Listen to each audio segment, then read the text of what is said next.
percaya akan Roh Kudus, Gereja Katolik yang kudus, persekutuan darah kudus, pengampunan dosa, kebangkitan badan, kehidupan kekal. Salve sahabat Katoliku keren. Banyak umat Katolik khususnya di Indonesia yang belum tahu bahwa Rabu Abu kini tak hanya ada dalam gereja Katolik. Tak hanya Rabu Abu, tapi juga tradisi-tradisi lain gereja Katolik juga sudah terdapat di gereja lain. Mengutip dari tulisan katekese Pater Stefanus Ardi Watuseke MSC, pastor di Seminari Menengah Santo Fransiskus Saverius Tomohon, dan pastor penasehat channel kita Katoliku Keren, beliau berkata dalam tulisan yang berjudul Kita dari Tradisi yang Sama sebagai berikut. Beberapa bulan yang lalu, heboh di jagat media sosial umat Kristiani, foto pendeta Gilbert Lumoindong, pendeta dari Gereja Betel Indonesia beraliran karismatik, memakai kasula pada salah satu ibadah pernikahan, di mana kasula merupakan busana liturgi gereja Katolik. Beberapa hari yang lalu juga heboh dari saudara-saudari Gemit, Gereja Masei Injili Timor, karena Gemit Jemaat Paulus Klasis Kota Kupang sudah menyelenggarakan ibadah Rabu Abu yang merupakan tradisi gereja Katolik. Pun, ada juga keriuhan ketika seorang pastor Katolik di Jakarta memimpin ibadah dan berkhotbah dan diundang di ibadah Rabu Abu yang sudah diadakan oleh GPIB atau Gereja Protestan di Indonesia bagian Barat. Ada yang pro dan kontra, kebanyakan karena emosional belaka dan kurangnya informasi. Ketika melayani di Jawa Tengah, saya juga menyaksikan sendiri GKI atau Gereja Kristen Indonesia dan GKJ atau Gereja Kristen Jawa menyelenggarakan ibadah Rabu Abu dan tradisi liturgi gereja Katolik lain yang disesuaikan dengan teologi dan tradisi mereka. Sahabat Katoliku keren, tak hanya Rabu Abu, sebelumnya tradisi Kamis Putih dan Minggu Palma, gereja Katolik juga sudah dipakai oleh gereja lain. Ada juga salib-salib berkorpus atau salib yang ada patung Yesusnya, juga sudah dipakai oleh saudara-saudari kita non-Katolik, baik dipasang di rumah maupun di gereja. Ada juga penggunaan lilin dalam peribadatan, penggunaan patung-patung suci, penggunaan gambar 14 perhentian jalan salib, dan masih banyak lagi tradisi gereja Katolik yang sudah mulai diadopsi yang bisa kita lihat dari saudara-saudari kita gereja Kristen non-Katolik akhir-akhir ini. Pater Ardi berkata, hal ini membuat gelisah sebagian umat Kristiani yang Katolik akan merasa bahwa tradisi mereka yang biasanya dihina oleh oknum tertentu di aliran non-Katolik dicuri.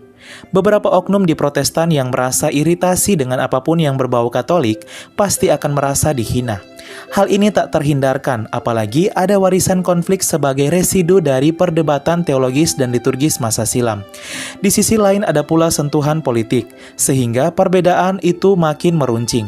Saudaraku, semua umat Kristiani terkasih, patut disadari bahwa Protestan juga mengecap tradisi kekristenan Barat karena keluar dari gereja Katolik yang sangat kental dengan tradisi dan liturgi. Nah, waktu berjalan, ilmu berkembang, usaha ekumenis juga membuncah, maka cepat atau lambat pasti ada kebiasaan liturgi yang sama dengan gereja Katolik.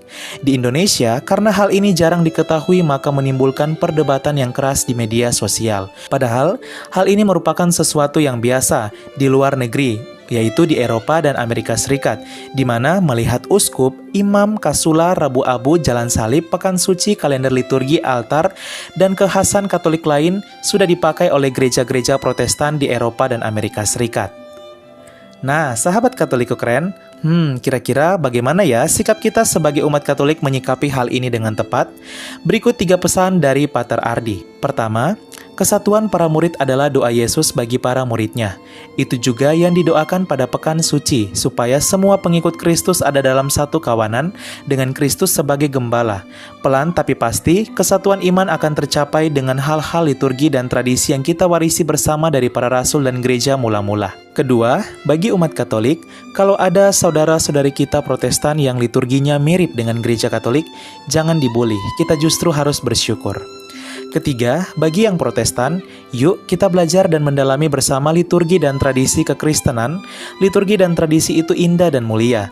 Saya mendalami liturgi Barat salah satunya dengan bantuan Pendeta Rasid Rahman dalam bukunya Hari Raya Liturgi, Sejarah dan Pesan Pastoral Gereja, serta buku dari Pendeta E.H. Van Ols yang berjudul Alkitab dan Liturgi. Kedua buku ini diterbitkan dan dicetak lagi oleh BPK Gunung Mulia.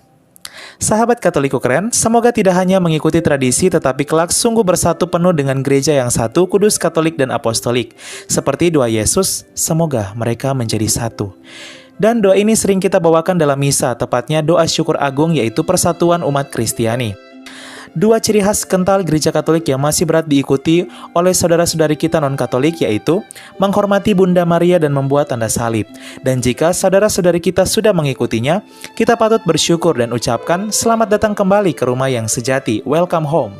Bangga ya menjadi bagian dari gereja Katolik, gereja yang melestarikan tradisi dan ajaran asli Kristus bukan manusia sejak zaman para rasul dan gereja perdana. Tetaplah setia dengan iman Katolik yang kudus. Selamat menjalani masa Prapaskah, Salve.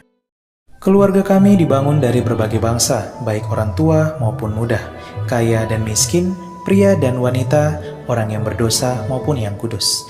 Keluarga kami selama berabad-abad telah ada di dunia ini. Dengan rahmat Tuhan, kami membangun rumah sakit dan merawat orang sakit.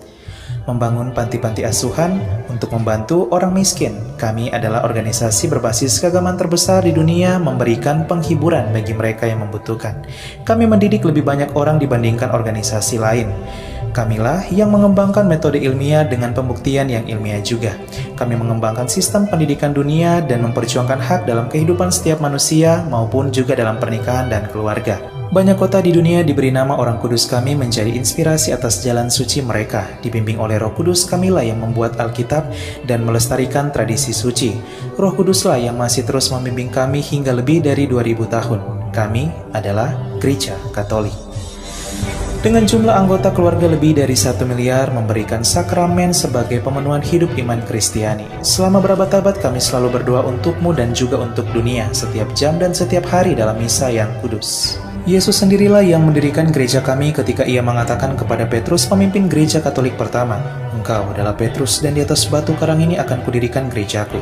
Selama 2000 tahun kami memiliki garis kepemimpinan yang tak terputus, yang membimbing gereja Katolik untuk mengasihi dunia yang saling melukai di dalam dunia yang dipenuhi kekacauan dan luka. Sungguh meneguhkan jika kami mengetahui bahwa ada yang tetap berada dalam kebenaran sejati yang kuat, yaitu iman Katolik. Cinta kasih yang kekal dari Tuhan dianugerahkan kepada seluruh ciptaannya. Jika Anda jauh dari gereja Katolik, kami mengajak Anda untuk mengunjungi gereja Katolik hari ini karena kami selalu terbuka. Kami adalah keluarga besar yang dipersatukan oleh Yesus Kristus yang adalah Tuhan dan Juru Selamat kami. Kami adalah gereja Katolik, selamat datang kembali ke rumah yang sejati.